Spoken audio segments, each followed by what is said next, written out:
Hey everybody, Jeremy here. So today I'm continuing these reviews on the Marvel Legends X-Men Age of Apocalypse Build-A-Figure Colossus wave. And today, checking out Iceman. So if you want to check out the previous reviews that I did on some of the other figures in this wave, at this point is going to be for Cyclops and also for Legion and Shadowcat. Check the link in the description. That's where I'm going to be leaving those links. And after this review, I'm going to be checking out the Rogue. And then at some point in the future, whenever I can get the Sabretooth, I'll do that. And then we'll finally have all those pieces together. All right. So those are all the figures that you need to complete this wave. And I'm really looking forward to this Iceman because I don't have any translucent action figures. So this is going to be a first. Let's check them out. So Iceman is a unique one. He's the first action figure that I have that is completely translucent. And since he's Iceman, of course, it's going to be this nice blue frosted plastic that he's molded in. And, you know, I always thought that this is a pretty cool look for characters that can pull this type of stuff off, like Iceman or like the Human Torch, for example. I think that it really helps to stand out amongst so many other figures in the exact same scale that you're likely going to have next to each other. So Iceman is definitely one that stands out here.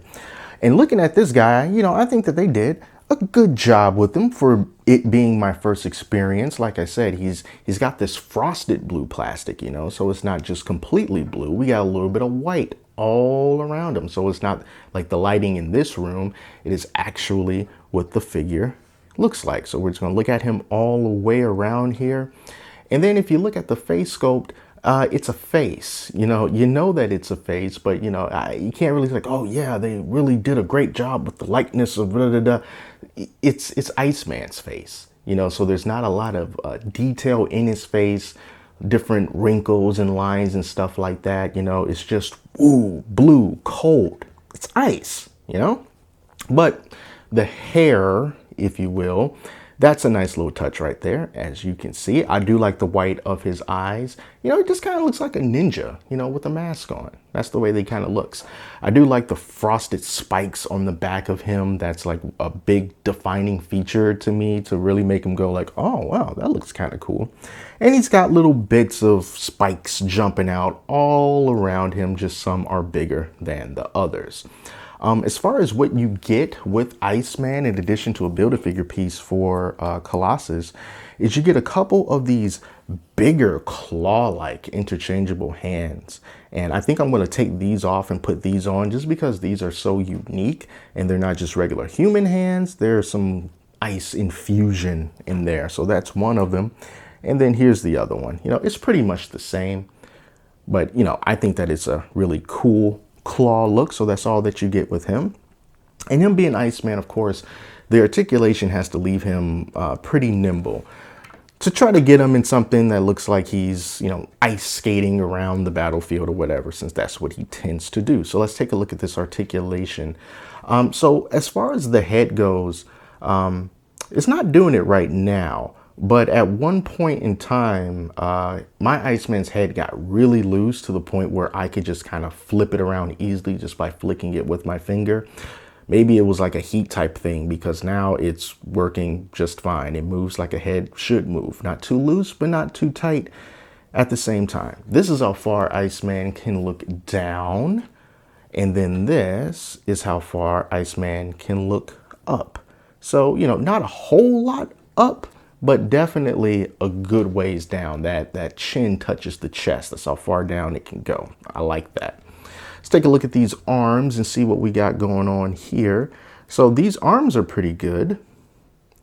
Now I struggle to say if this is a double jointed elbow or not. I think that it is.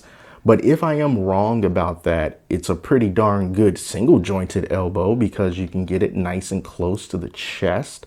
Let's just bend this one here so that we can get a similar effect. So yeah, so even if it is a single jointed elbow, it's got a good range to it. So I really do like that. And of course, you can move the arms in and out butterfly style if you are so inclined to do so. Good stuff. Articulation at the waist, or at the torso rather. Look how far he can bend down like that, looking way down. Crunch back, not really, but forward is pretty darn good. And of course, rotation. Rotation is good, particularly for Iceman, if you kind of want to get him, you know, he's sliding, he's shooting ice somewhere, he's kind of looking to the side, looking behind him, so you got that good twist there. Just don't go too far, because you got that gap right there if you take it too far, so keep it reasonable. All right, so for the legs, yes, you can move them apart pretty far, as you should. So that's good for him. And of course, your knees are good old double jointed. Got a good side kick action going there. You can tilt the foot down, you can pivot the foot. It's nice and smooth. It's good stuff, you know. So you got some good articulation there. You got the swivel at the upper thigh right there. Nothing down here, you can't rotate that. And there's no toe articulation. But I think I said in another video, do you really need the toe articulation if he can stand up pretty fine on his own? Which I think is a good indicator whenever I mess around with a figure like this and then just stop and leave him alone, and you see that he's still standing up. So I think that that is a good test to see how good a character is standing up on their own without doing too much fiddling with them. As his feet here are not huge feet, but you know, they're nice and flat. So, you know, it definitely does help him to stand up on his own. And of course, as soon as I says that, he starts tilting over.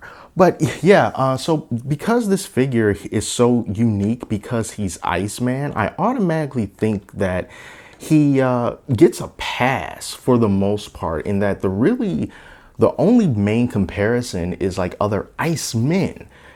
Do you like this particular design of Iceman?